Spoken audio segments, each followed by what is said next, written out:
Selamat menyaksikan video dari kami.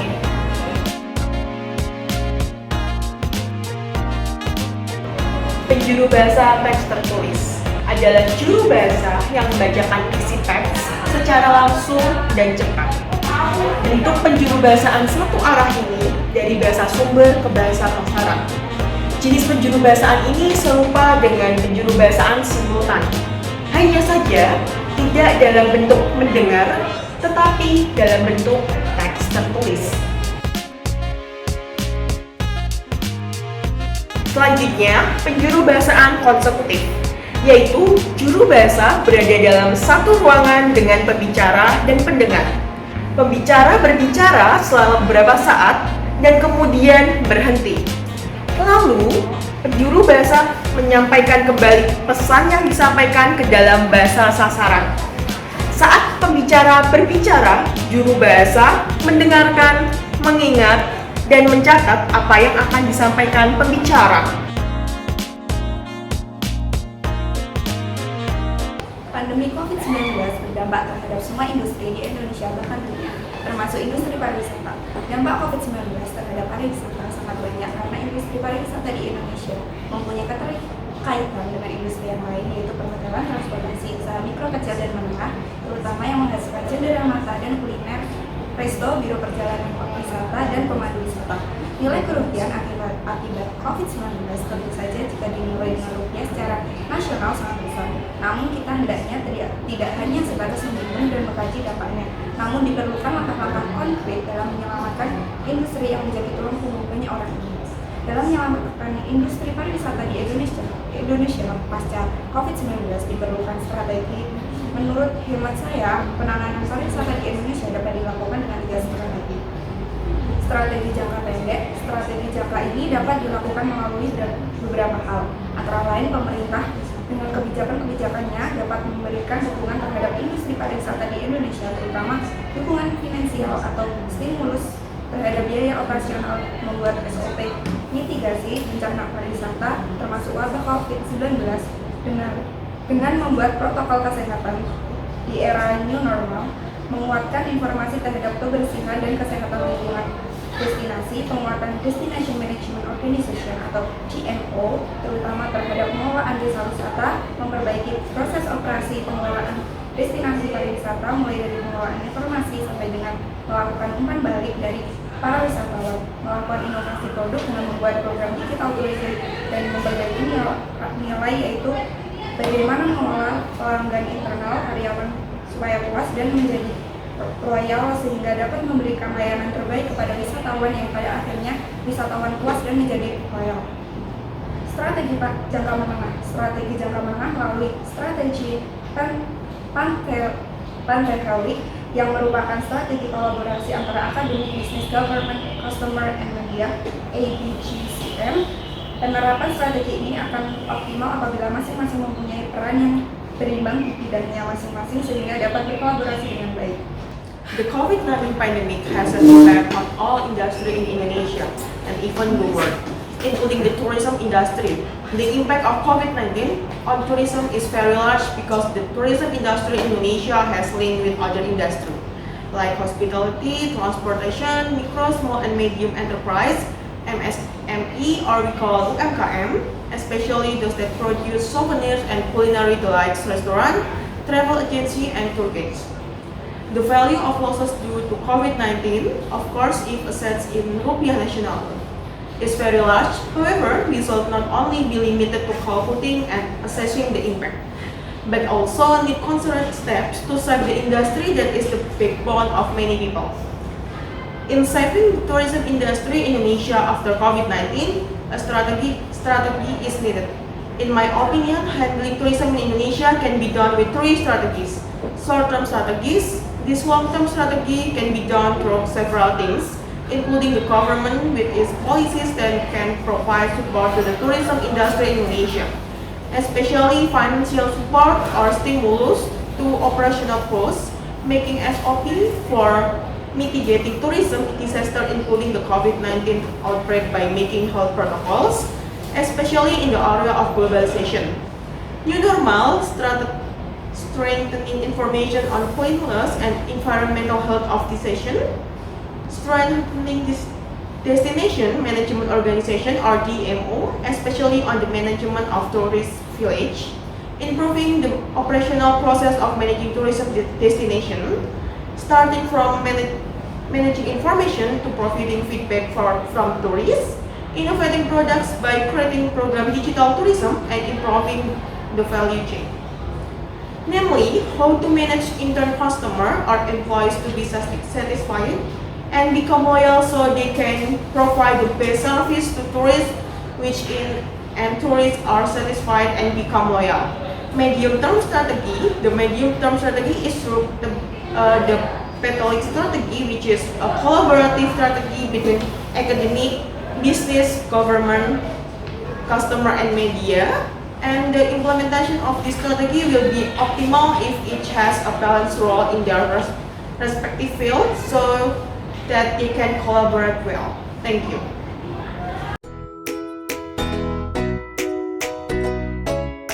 Dan kali ini kami akan membahas apa yang harus dilakukan dan yang tidak boleh dilakukan oleh seorang interpreter. Syarat penerjemah yang baik. 1. Menyampaikan terjemahan dengan makna apa adanya.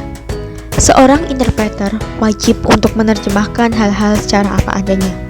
Tidak boleh ada yang diubah artinya, baik penambahan ataupun pengurangan makna, apalagi jika itu adalah poin krusial. Selanjutnya, poin kedua, mencatat dan memahami topik yang akan dibawakan. Sebelum eksekusi di hari H untuk menerjemahkan, para interpreter perlu mencatat dan memahami terlebih dahulu tema yang akan dibicarakan pada sesi terjemahan berlangsung. Hal tersebut akan membantu interpreter untuk memiliki gambaran dan poin-poin yang nantinya akan disampaikan pada audiens atau pendengar. Poin ketiga, menguasai banyak diksi. Diksi atau pilihan kata dalam proses menerjemahkan, baik terjemahan lisan maupun tulisan. Mengapa penting? Karena tak jarang ditemui satu kata yang memiliki banyak padanan atau sinonim. Maka dari itu, para interpreter harus pandai memiliki diksi yang tepat dan sesuai dengan apa yang diucapkan pembicara. Poin keempat, berpikir secara cepat dan tanggap. Setiap orang memiliki ritme berbicara yang berbeda. Interpreter harus siap dan cepat menerjemahkan apa yang diucapkan oleh pembicara, hanya dalam waktu hitungan detik. Interpreter harus pintar mengolah kata-kata dan menyampaikan dengan tepat. Selanjutnya, poin kelima, memiliki kemampuan listening atau mendengarkan. Banyak orang yang terkadang lebih pandai berbicara daripada mendengarkan. Kalau ingin menjadi interpreter, harus memiliki kemampuan pada keduanya, baik berbicara maupun mendengarkan. Selama menerjemahkan, pastikan selalu fokus dan teliti mendengarkan kata per kata yang keluar. Jangan sampai interpreter salah menangkap suatu kata yang memiliki persamaan bunyi. Poin keenam, proses menerjemahkan mempunyai pengalaman dalam menafsirkan sesuatu. Penerjemah harus bisa berkonsultasi dengan orang yang ahli bila mana ragu mengenai arti teks atau mengenai peristilahan. Dan poin yang terakhir, poin 7, penerjemah harus berwatak rendah hati dan berintegrasi diri. Artinya, jasa translate harus dapat mengukur kemampuannya sendiri dan senang meminta pertimbangan dari orang lain. Kerendahan hati ini diperlukan guna menyingkirkan sikap isolasi diri dan membangkitkan kesadaran dan kemauan untuk bekerja sama dengan orang lain. Hello Areta, how are you? Halo Areta, apa kabar? Halo, baik. Kamu gimana? Hello, how about you? I'm great. Aku juga baik. Gimana kamu kemarin? How was your vacation on Bali? It was nice. I'm staying at the Ayodhya Resort in Nusa Dua. They have an amazing beach view. However, I would like to hear your suggestion on what I should do here well. Well, I'm here. Itu sangat menyenangkan. Aku menginap di Ayodhya Resort di Nusa Dua. Mereka memiliki pemandangan pantai yang menakjubkan. Namun, aku ingin mendengar saran kamu tentang apa yang harus aku lakukan selama liburan di sini. Oke, pertanyaanku, kegiatan apa yang kamu lakukan? Okay, so for my question, what kind of activities you interested in? Honestly, I'm paying to play water sport. Jadi aku ingin sekali main olahraga air. Kalau gitu, aku menyarankan kamu untuk mengunjungi Tanjung Benua Sport.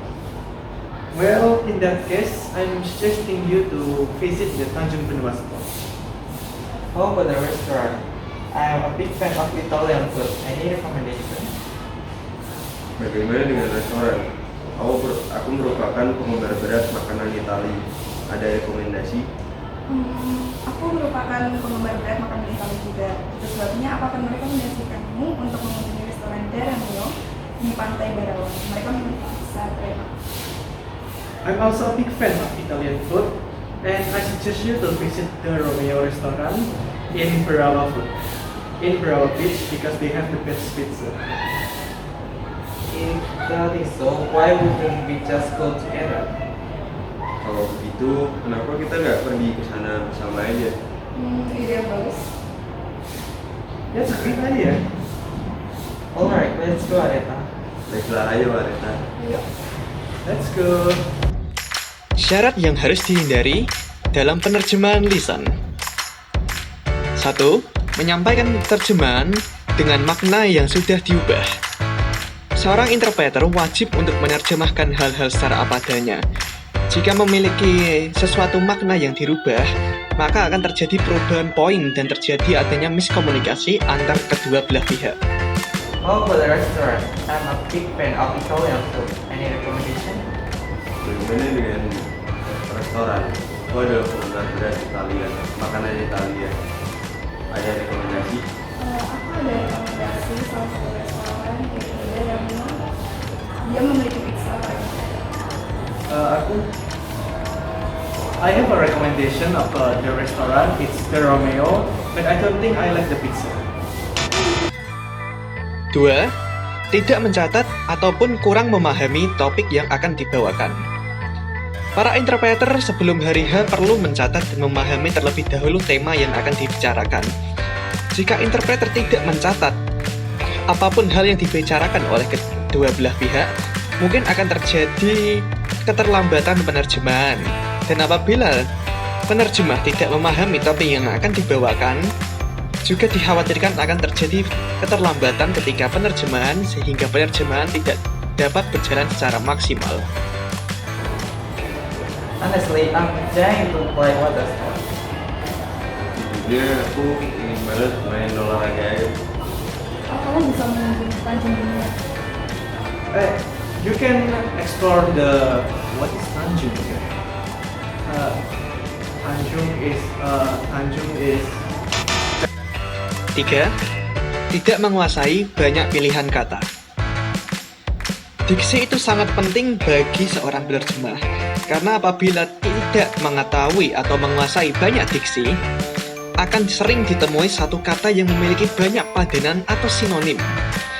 Maka dari itu, para interpreter harus pandai memilih diksi, sehingga tidak terjadi ketidaksesuaian antara pembicara dan apa yang dibicarakannya kepada pihak yang menerima. Kamu udah pernah ke Lombok? Have you ever been to Lombok?